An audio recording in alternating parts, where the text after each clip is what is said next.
Thank you to Ground News for sponsoring today's video. All right, let's head over to the Red Sea where we continue our coverage of all the attacks on shipping that have been going on over here now. The Houthi rebels in Yemen have taken credit for another attack. This one is on Strinda, a Norwegian oil tanker headed to Israel. So no U.S. warships rather, were in the vicinity of the Strinda during the attack. So the Dwight D Eisenhower strike group, who is in the Red Sea, but in the northern part of it apparently, dispatched the USS Mason down to see what was going on and protect the Strinda as she tries to maneuver out of the way of the kill box that she finds herself in. This is just the latest series of ongoing missile attacks and drone attacks that are coming into the Red Sea. The Houthis will say that they're going to target anybody that has anything to do with Israel, whether that's their destination port or if it's an Israeli flagged or crewed or owned ship in any way, any connection, they're going to go after those ships.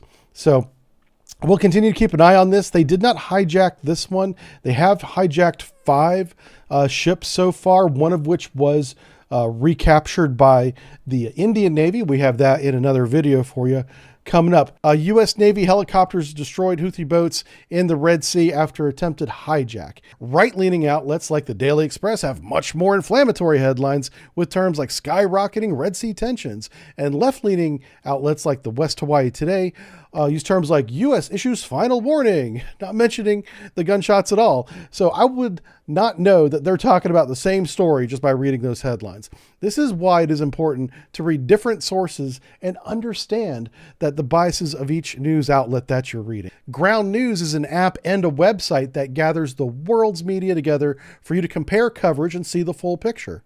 For every story, you get a quick visual breakdown of the news outlet reporting, their political bias, their factual history of that outlet, and who owns the source. So stories like this and many others that I feature here on Subbrief Naval News come from Ground News. Because news outlets are algorithm and ad driven, they tend to sensationalize stories. This pushes the most extreme radical takes on events and narrows the perspective, making it difficult to get a balanced view. This makes you a more informed person, and Ground News is formatted to easily understand the point of each story quickly. So go to ground.news/subbrief or click the link in the description to stay fully informed on all the latest naval news all in one place. Sign up or subscribe with my link before the end of the month, and you'll get 30% off unlimited access on news you might otherwise miss. Now, I do want to take a look at this one here. Let's pull this one up.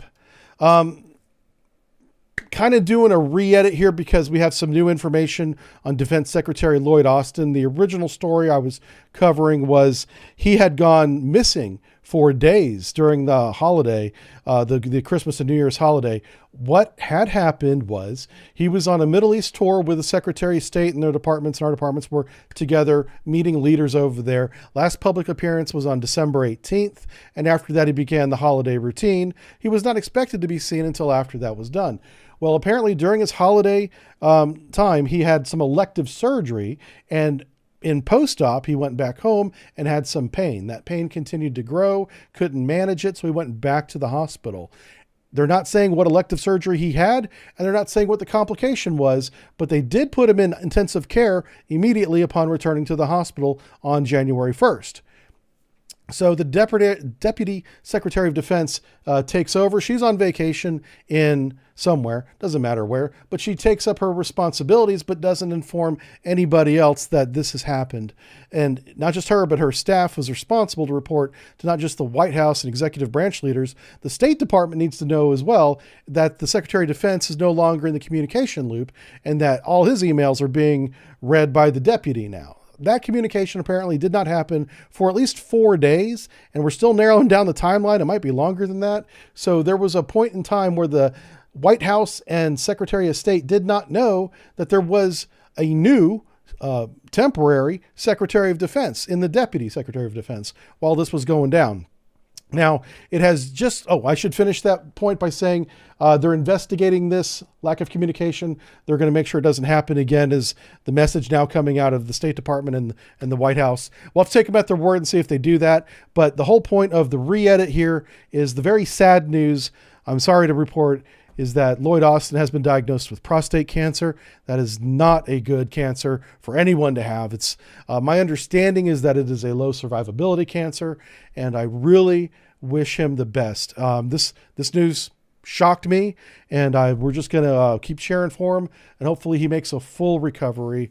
I'm sure he wants to get back to his duties, but you know, I think it's more important that maybe he enjoy the time that he has remaining with his family and all that. That's just my opinion. And so just condolences to the Defense Secretary Lloyd Austin and his family. Man, I hope he pulls through, and we'll be rooting for him. And so that's the breaking news that's come out just as I was editing this. And so I'm going to send you back to the original video. So I'll be in a new outfit. You guys can make fun of that, I suppose. All right. Thanks for watching. Back to you, Aaron, from the past. All right, let's move over to the USS Carl Vincent. She continues her maritime cooperative activity. I love the names that the Navy comes up with for these things. She's working with the Philippine Navy in the South China Sea now, doing just, you know, air operations, routine navigation. We covered this in a previous video, so we're not going to go into detail about it. The Carl Vincent is protected by the USS Princeton. It's one of our remaining Ticonderoga class cruisers, and 2 destroyers, USS Kidd, USS Sterett, are protecting her as well. Those 4 ships, if you count the carrier, are operating with 4 Philippine Navy ships in the South China Sea, continuing to do their thing. I have a great picture here. This is courtesy of the U.S. Navy, so credit to them. This is USNS, that's United States Navy support ship, Supply, and it is a supply ship. So I thought that was kind of funny. Why in the world would the U.S. Navy name a supply ship Supply? I imagine that this would cause great confusion on radio communication during replenishment at sea, when the replenishment ship that's supplying your ship during a supply operation is called Supply. You're getting supplies from Supply. But I'm sure they work around that, but I found the irony in that pretty funny. And that's a great picture too. So stuff like this is going on with USS Carl Vincent right now in the South China Sea. This is where your tax dollars are going. And if your loved ones are in the Navy and in that group, that's what they're doing right now. And China's over there too. Look at this. China put out a public release here, and they do this pretty regularly, but this has been much more consistent in the last 4 months, like I've talked about, where they announced beforehand that China will be conducting an operation in the South China Sea as well. And they're there right now, very near our ships. A destroyer and a frigate from the PLN was observed in the vicinity, monitoring the Carl Vincent's activity. And we're monitoring them, monitoring us. We're watching the watchers, watching us. And I bet you, even though neither side confirmed this, there's submarines involved in that too. So everyone's dragging tape on each other, getting those acoustic signatures updated in the logs. I'm sure that's happening on both sides, probably more on our side than their side, to be honest with you. But so what's great here, and I'm going to point this out again, is that China announced it would be doing operations in the vicinity or the same body of water as our operations. They are there as expected, and they're acting professionally. They're not belligerent. They're not trying to ram our ships. They're not shooting water cannons at us. They're not doing dangerous flight operations over our ships or anything like that at all. So good job. 2 navies that don't necessarily like each other that much can share the same body of water and not interfere with each other's operations is happening right now. So I want to congratulate U.S. Navy, the Philippine Navy, and the Chinese Navy for getting along. Keep it up. Keep doing that. All right, USS Baton. I've heard a lot of chatter since the Gerald R Ford Carrier Strike Group has been taken off station. She's returning to port. I believe she's already in port by the time you see this video.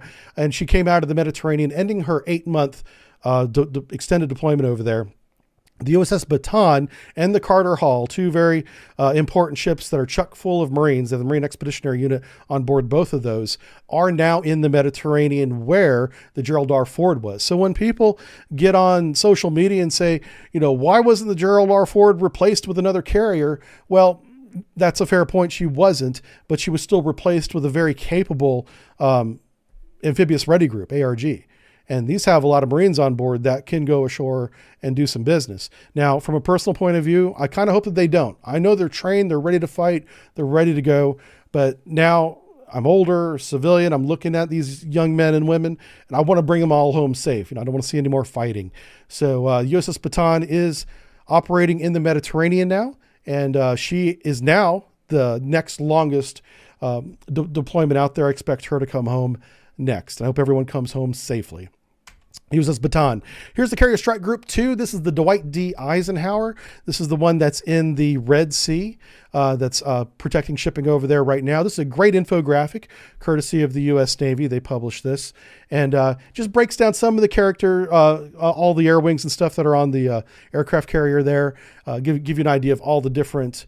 There's several squadrons of F-18s and, of course, helicopters. There's a support ship right down there that supports these 4 ships here with food, ammunition, and their fuel and everything else.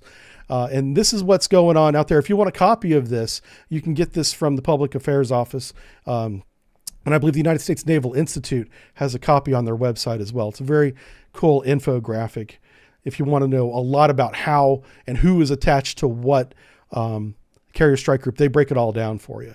So if you have your sons or daughters out there on board these ships, they get the credit they deserve. So Dwight D Eisenhower in the Red Sea, protecting shipping with France, Turkey, and the Royal Navy's out there too. There may be more that I don't know about, but we still have a significant force in the Red Sea. We're still not allowed to operate inside Yemen. I don't know why. That decision has not come out of the White House yet. They're sending our forces into that area where shooting is happening, and they're defending themselves. They're shooting down the arrows, if you will, but they're never going after the archer. And that militarily doesn't make sense. And this has been almost 2 months now.